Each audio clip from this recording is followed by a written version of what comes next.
So, Shannon, is Brady proving he is more valuable than Belichick? Not to me. I'm sure in some people's lives they see that. They see him leave the Patriots and see them struggle and go to a new team, and they're doing well. They're going to make the playoffs. But it's hard to see that. If I give two chefs, I say, okay, I need you to make Thanksgiving dinner, but I only give one chef the ingredients to make an omelet and pancakes, how the hell is his dinner supposed to be better than the guy that I gave him everything to make Thanksgiving dinner? Well, wait a second. The chef gets to pick his own. Well, Skip, you gonna let me talk? You get your opportunity and you can refute whatever I'm saying. No, this is my turn. It's my turn. No, it's not a bad analogy. Granted, Coach Belichick chose this path. He wanted to go in a different direction. But Tom Brady, the only way you can say this is, if he's proven he's better than Coach Belichick, is that you give them comparable rosters. And then Tom Brady takes a team to the playoff for the Super Bowl or however far they go, and then you can make a fair assessment. Tom Brady is surrounded by more talent in year 21, offensive talent, than he's ever been surrounded with in his entire career. That is factual. Chris Godwin, Mike Evans, Gronk, Antonio Brown, that is the best skill set of receiver that he's ever had. Yes, has he had one receiver that's better than all of those guys one by one? Sure. Randy Moss is arguably the top three. He's a top three receiver in all of football history. But to say that Coach Belichick, with the roster that, and it, like I said, it's his fault. He shopped. He did all of this. But to say that Brady has proven that he's smarter than what we thought, because he's going to Tampa. But when you look at it, he saw what was in Tampa, just like Peyton saw what was in Denver with those young weapons, offensive weapons, and he went and joined them. So for me, it does not prove that Brady is more valuable. It proved that he was smarter by getting up out of there. It's like, I see the writing on the wall. I can't win with this offensive talent. The tight ends are non-existent. They just have tight ends by title on the roster. They don't throw to them, and when they do throw to them, they can't catch. Cam didn't play very well last night, but the one good ball that he did throw, the guy dropped it for that would have been a touchdown. So for me, it doesn't change anything. All the opt-outs have hurt them. Defensively, you can only play so hard because after a while, no matter how great defensively you are, you keep going 3 and out offensively, and you keep turning the ball over, your defense will eventually crack, and that's what we're seeing. The Patriots have the number 11 scoring defense in all of football. Their defense isn't that bad, but their offense is so anemic and so pedestrian and so putrid that it makes the entire team look bad. So for me, it hasn't proven anything. Tom, be the first to say, Tom is playing much better than I even thought he would play in Tampa. But to say that he's proven that he was the reason why they won, that hasn't been the case for me. Okay, my turn. I stand by what I've told you for the last 4 years on this show. Tom Brady was at least 75% of the reason for the Patriot dynasty.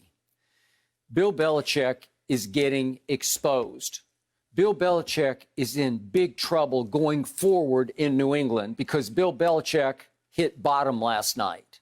That was the worst home loss he has ever suffered in his New England tenure.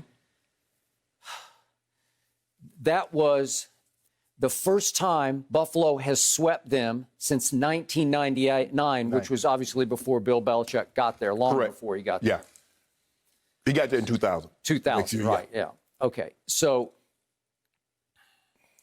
the problem is that Tom Brady camouflaged all of Belichick's blunders in personnel decisions, all of his draft swings and misses, his free agent swings and misses, his I'm going to do it on the cheap, I'm just going to find cogs for my defense, all the things that Belichick got away with under Tom Brady, he's no longer getting away with because in the end, he does not have a quarterback.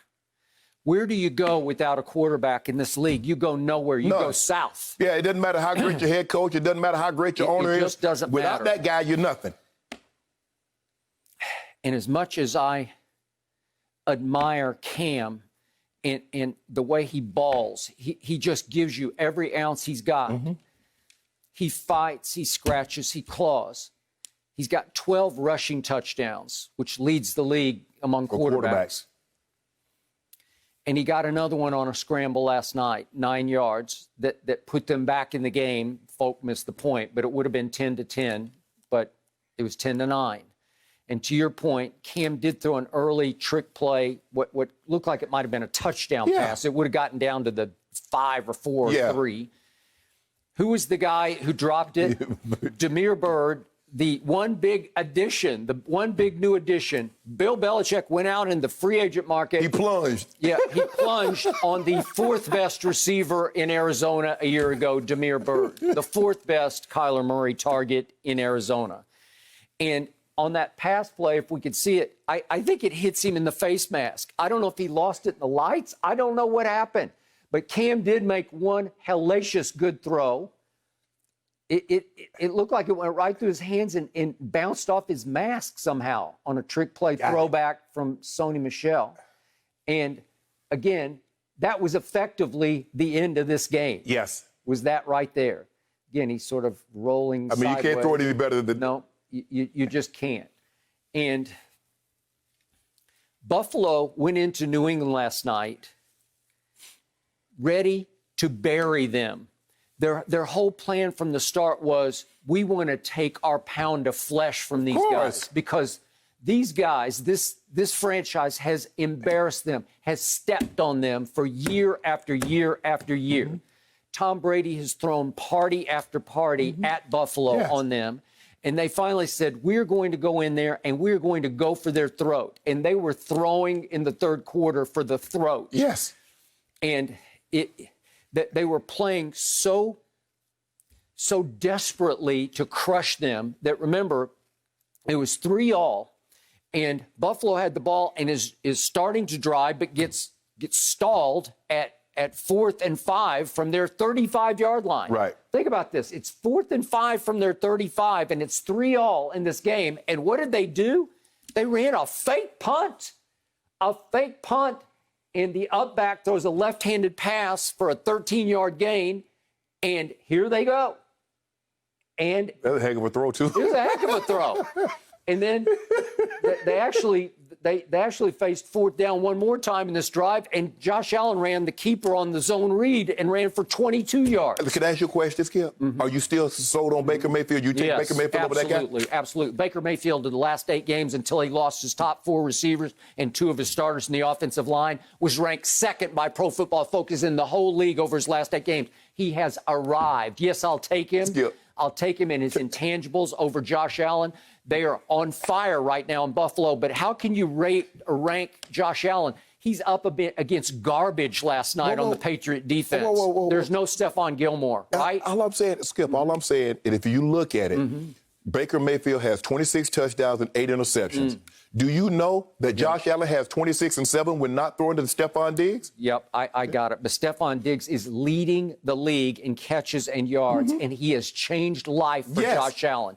Every once in a while, a receiver comes along who is so gifted, he is so skilled and so savvy that Stephon Diggs is uncoverable by 2 people. You can put 2 people on him, and he is going to separate from 2. Well, Skip, he been had that. Okay, he was just playing with Cousins. He was just playing up in Minnesota. I got it. But all of a sudden, Josh Allen has fallen in love with him. Yes. And they're talking about their video game buddies, and they're really close off the field. It appeared they did a joint interview on ESPN after the game last night, and it looked like it was legit, authentic connection. And now Josh Allen knows I can throw it to him anytime if I have any doubt, I'll just throw it to him, right? Yeah. Okay, so all of a sudden they are exploding because they still got Cole Beasley, and you love little Beasley. He balling. Okay, and they have a legit run game, and they have a legit offensive line that nice tight ends, although he dropped one last night. Yeah, Dawson Knox. Okay, but the point is, they are on a roll. They should have won 9 straight games, except they got Hail Murray. Yes. So they're on fire. We'll talk about them later, their chances of going to Kansas City, which I give them a shot to go to Kansas City right now. But the point is, back to Bill Belichick, where is he heading? Because, remember, he did have 2 big opt-outs. Dante Hightower and Patrick Chung opted out for COVID reasons. I assume it was just COVID. I don't know. Maybe there are other personal things going on. But you can't tell me that Tom Brady wouldn't have been able to go to each one of those guys who he's close to both of them and say, hey, let's make one last run at this. If he had stayed in New England or Belichick wanted him to stay, I just wonder about that. I don't, Skip, because I think the thing is that everybody that opted out, they opted out for very, very personal reasons. You look at the running back from Kansas City, Skip, he opted out because of his mom. Yep. You know, some people opted out because they had kids that had pre-existing conditions. And it's like, you know what, it's just not worth the risk. I think one of the McCourtys, I think he's staying at a hotel the entire season to make sure he doesn't, whatever it might transpire, that it doesn't come home to his wife and to his kids. Okay. So, to me, Bill Belichick turned into one of those sort of delusional geniuses who says, I am so great at what I do. He didn't understand just how much Tom Brady meant to him because he didn't want him there anymore. I am so great that it won't matter how many cogs I lose on defense. So he loses Kyle Van Noy and a Landon Roberts to the Dolphins. Nice. And then Jamie Collins is gone, and he trades Deron Harmon, and Danny Shelton's gone. And all of a sudden, who's left except Gilmore, who's too expensive for them to keep one more year after this year? Correct. And now he's wrecked his knee, and I don't know what obviously he's I think it was a quad. It was a quad. Yeah, I think he had a surgery on his quad. All right. So the point is that they've actually played better on defense than I thought they could. Yes. But they're still 6-9 because they don't have a quarterback. And as much as Cam has balled out running the football, his QBR has now fallen to 29th out of 32 quarterbacks. It's not good. No. He's 5 touchdowns to 10 interceptions. So think about this. Cam Newton has started 14 games this year, and he has 5 touchdown passes. I mean, Brady had 4 in the first half at Detroit. Skip, look, you and I think the game is called Jenga, where you have the little pieces and you try to move one out without making the whole thing fall down. Skip, there's only so many pieces you can move out before the things topple down. There's only so many pieces that you can take away from the defense. Stephon Gilmore and Hightower and Chung and Landon Roberts and all the guys, Kyle Van Noy, and you trade DeJuan Harmon. There's only so many pieces before it topples like a house of cards. Granted, their quarterback situation hasn't been well. Skip, look, I don't know what they're going to do, but they need to blow this offense up. This is not going to work. This is not going to work, Skip. And Cam has something to do with that. But it's not like he's throwing to Mike Evans. It's not like he's throwing to Godwin and Antonio Brown. Nope. But Skip, look, Tom Brady left. He got more talent on the offensive side while really not sacrificing anything defensively because Tampa has the number 7 scoring defense, which, they've given up some yards, but at the end of the day, yards don't beat you. Points beat you. Yeah. And they've been pretty good at that. Tom Brady, from number 1 scoring defense, from 2001 and 2019, if you average it, he's had the number 1 scoring defense for 19 years. Number 1? Number 1 average scoring defense if you project it out over the time that he was there. He's had the number 1 scoring average defense from 2001 to 2019. He's had 16 of his 19 seasons in which he's been a starter. He's had a top 10 scoring defense. Oh, you mean if you rank all the years together? All the years, yes. If you rank all the years. But he's had 16 top 10. Okay. And all I know is that in one Super Bowl, they let Eli Manning drive it 83 yards for a touchdown to win the game to take it away from Brady. In the other one, they gave up 41 points to Nick Foles. Do you know in Brady's career, Brady has scored 20 or less points in 4 Super Bowls, and they've won 2 of them. Yeah. While you doing all that bumping over there, you talking about Tom Brady has won 2 Super Bowls in which his team has scored less than 20 points. To go undefeated, Tom Brady did what he always does in Super Bowls. He drove them in the first Eli Super Bowl 60 yards and hit Randy Moss with a 5-yard touchdown pass with 2 minutes to go to put them up 14-10, and it should have stood up because if you're that good, if you're number 1 scoring defense, you got to be able to stop Eli Manning. Are you kidding me? If you Tom, hold on, time out. Did Bill Belichick get a pass for that? If you Tom Brady, first of all, why is Eli even on the field with Tom Brady? If Tom Brady is GOAT, why is even Eli there? The GOAT goated him. He did exactly what he did. Skip, his man scored. He's won 6 Super Bowls with 6 game-winning drives in fourth quarters and overtimes. That's outrageously great, and you still hate on him. No, Skip. I'm just saying a man averaged 36 for a season, and then he gets to the skip. How do you put up 33 points in a Super Bowl game and lose it 41-33 with your best defensive player, the guy who played the most snaps on your defense, Malcolm Butler, benched for the game, inexplicably benched? But see what you do, Skip?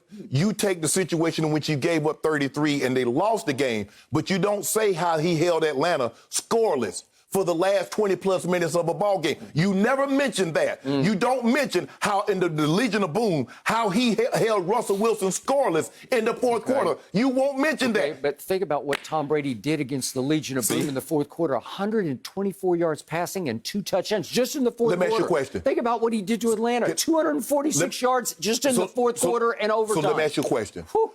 If Coach Belichick defense doesn't do what it does, if it doesn't pitch a shutout, they let Russell get 4 points. They let Russell get 8 points. Do they win that game? So it really wouldn't have mattered what they without Coach Belichick's defense pitching shutouts. It really doesn't matter because remember, it didn't matter in Philly that he threw for the all-time high because his defense couldn't bow their backs. So while you give, and look, I'm not trying to take away anything from Tom Brady, but the way you and others try to minimize Coach Belichick's impact on this.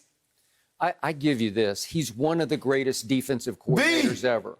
I don't know about that. I thought Buddy Ryan was really good at what he did.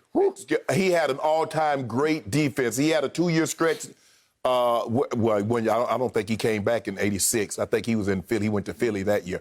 But anyway, Skip, we're talking about 2 decades. Okay, even if I give you that, they handed him the keys to the franchise from the start, and they let him, to use the old Bill Parcells line, pick all the groceries. He did the shopping. Okay, he did it all, and he did it very poorly, and it's finally catching up to him because he had a quarterback who was the greatest to ever do it, and also, to me, the greatest locker room leader in the history of sports over time. Ray Lewis is right up there. I put you up there in the top 5. LeBron might have something to say about that, too. I don't know about I know about got something to say about that. I saw him quit on his team. Don't do that, Skip. There you go. Oracle. That's not leadership to me. But let's just keep it to pro football. You and Ray, but Brady's right in there, and he did it so long under such duress in New England because the coach treated him like another cog in the system. The coach chewed him out in front of the team repeatedly, and he let the coach get away with it because he was going to win in spite of the coach. And he kept telling everybody who came in new to the locker room, it's okay, it's just the way he is. Just accept him for what he is and just shut it out, tune it out, and go on. But, Skip, Coach Belichick had to treat it like this because he knew there was going to become a time that he was going to have to trade. You're going to have to move on from these players, Skip. So you can't have, obviously, I don't care what anybody says, there are attachments where coaches, they feel a certain something for a player. But you can't let that cloud your judgment to stop you from releasing that player, trading that player, moving on from said player. And Coach Belichick knew in order for me to maintain my reign here, I can't treat Brady, at least publicly. Now, Skip, I get it. Sometimes I believe Coach Belichick went overboard because I don't believe, I don't believe you treat anybody like some of the ways that Coach Belichick treated, especially not your top-tier guys, because certain guys are going to behave the way they should no matter what you do. And Tom Brady is one of those guys. Coach Belichick didn't have to call him out and try to demean him and undress the guy in front of the team. He was going to be professional through and through. That's just the way he was brought up. But Coach Belichick, and that's why, in the military, Skip, they don't let higher-ups get involved with subordinates because it clouds their judgment. So that's how Coach Belichick treated it. He treats everybody like college, Skip. They know after, 4 years, whether you graduate or not, you got to get the hell up out of here. That is true. So that's how Coach Belichick, you know what, hey, there's going to be a chance I'm going to have to get you up out of here, so let's keep everything at Heisman pose, and we're going to move on from there. I want to remind everybody that in Cleveland, Bill Belichick had a losing record 4 out of 5 years and got fired. And then he came to New England, and he went 5-11 the first year. And he was 0-2 to start the second year when the heavens opened and Tom Brady fell out of the heavens into his lap. Mo Lewis happened. Mo Lewis happened to Drew Bledsoe, and that was that. And the rest is history, literally NFL history. It is.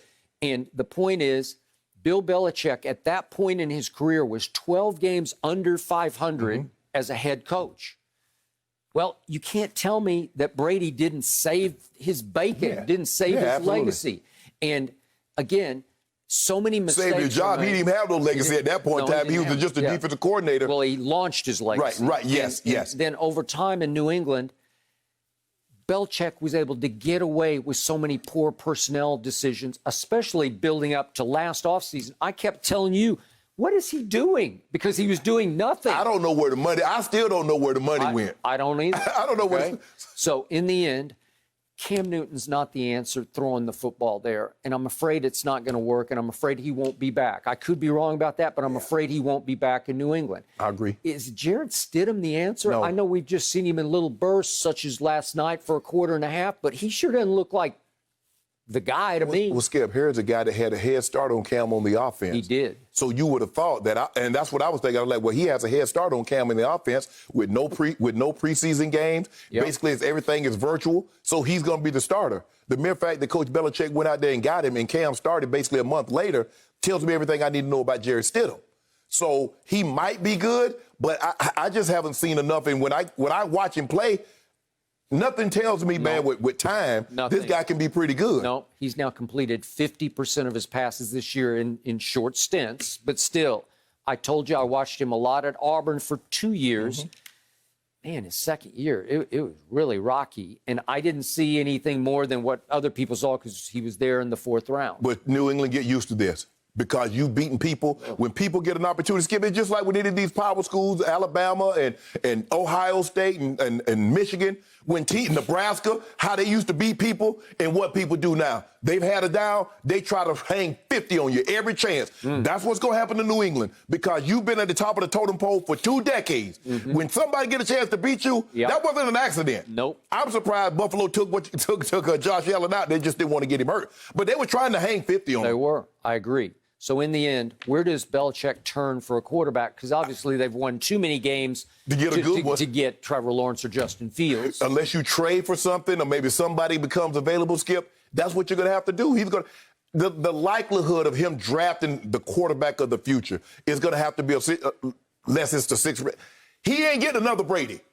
Ain't no lightning. That'll be lightning striking 12 times in the same spot. He's not getting another Brady. So basically, he's going to have to trade for somebody or somebody get released or an injury. That's how he's going to have to happen because it seems that way with Denver because we can't draft a quarterback either unless somebody just Peyton falls out the heavens again. But we had a chance to get Josh Allen, but that's neither here nor there. But a lot of times, Skip, we say that all the time. Well, Chicago could have this. A lot of time it's about developing. Are you going to be able to develop that quarterback? Patrick Mahomes went to the perfect situation. Andy Reid, because Andy Reid can develop it. Certain people go to Andy Reid wanted him. Right. And plus, so I'm not so sure Patrick Mahomes would have been Patrick Mahomes in Chicago. Or Deshaun would have been. Not. So we never know, but Coach Belichick, you got your work cut out for you, bro. So somewhere in Tampa Bay last night, Brady was shaking his head and feeling sorry for Cam Newton. No, he wasn't. He knows what Tom, like he might have been feeling for Cam Newton, feeling sorry for Cam, but he was loving every bit. He's like, hang 60 on him, please. Do you think he was watching Bill Belichick in that post-game presser? Because he did not look happy. And Tom has seen plenty of those along the years. Thank you for watching. You can subscribe here to get the latest from the show and be sure to check out more of the best clips from Undisputed or go watch a few other segments from our other shows on FS1.